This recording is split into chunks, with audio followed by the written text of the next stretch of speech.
Zee 24 तास एक पाऊल पुढे।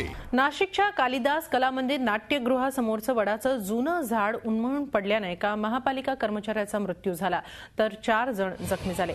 या दुर्घटनेत 2 वाहनं, 2 रिक्षा आणि 2 मोटरसायकल या वाहनांचंही नुकसान झालंय। दुपारी 12च्या सुमाराला अचानक हे झाड कोसळलं, त्यावेळी झाडाच्या खालून प्रवास करणाऱ्या गाड्या झाडाखाली दबल्या गेल्या। रिक्षा चालक आणि इतर प्रवासी पटकन बाजूला झाल्यानं त्यांना थोड्याफार जखमा झाल्या आहेत। मात्र त्याचवेळी मोटरसायकलवरून जाणारे सोमनाथ बेंडकोळी यांचा मात्र मृत्यू झाला।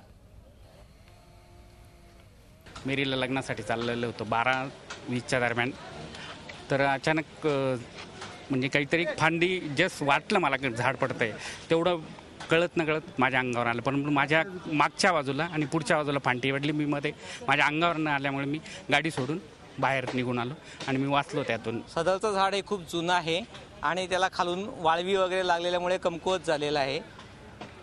आज ती अचानक कोसळल्यामुळे त्या झाडाखाली 2 4 व्हीलर्स, 2 रिक्षा आणि 2 मोटरसायकल्स अशा 6 गाड्यांचं नुकसान झालेलं आहे। त्याचवेळी त्या ठिकाणी उपस्थित असलेले मनपाचे कर्मचारी श्री बेंडकोळी हे त्या झाडाखाली दबल्याने जखमी झाले होते। त्यांना जिल्हा रुग्णालयामध्ये दाखल करण्यात आलेलं आहे। झी 24 तास एक पाऊल पुढे।